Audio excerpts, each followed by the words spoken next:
Welcome to the Daily Bolster.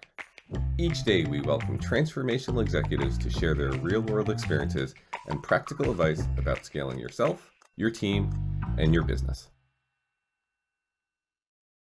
Welcome to the Daily Bolster. I'm Matt Blumberg, the co-founder and CEO of Bolster, and I'm here today with Karoli Hindriks. Karoli is the CEO and founder of Jobbatical, a startup that Forbes named one of Europe's 10 most exciting technology startups of 2018. Karoli, welcome to the Daily Bolster. Happy to be here, Matt. So I noted in your introduction that you were named one of the hottest startups in Europe in 2018. You had a very good run before COVID. COVID changed a lot of things.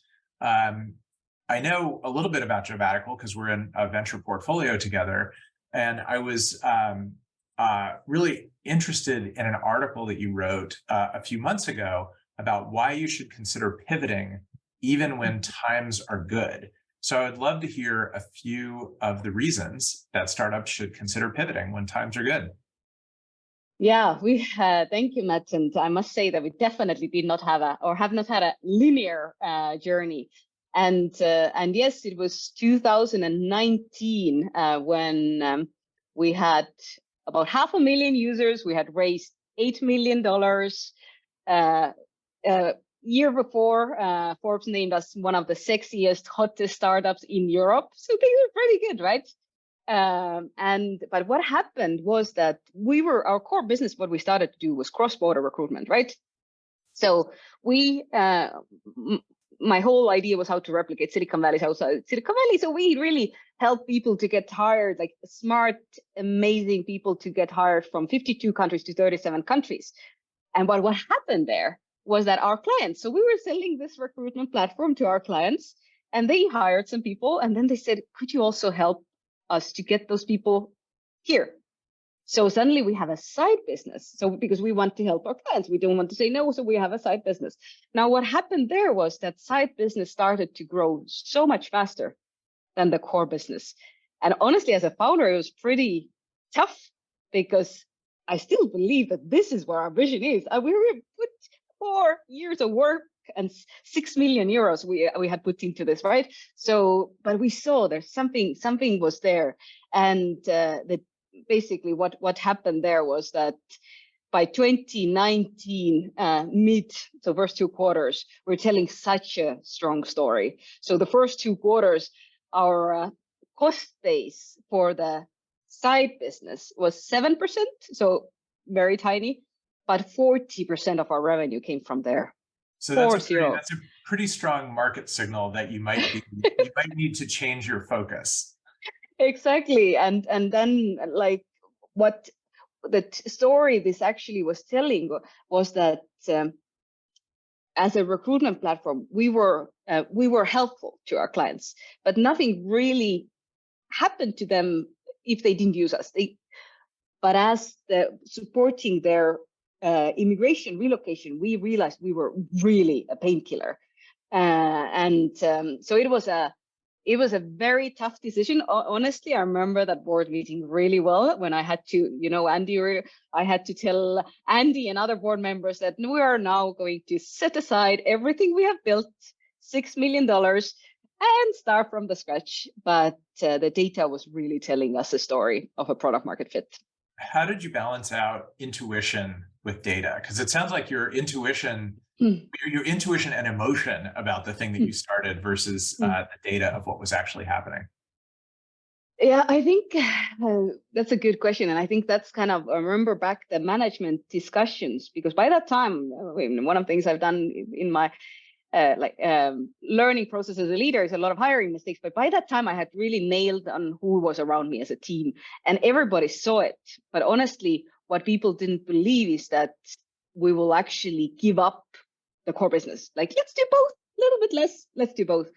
But the data was, so one hand data was telling the story, and then my gut was telling the story that we have now basically one bullet. Like we have to go all in.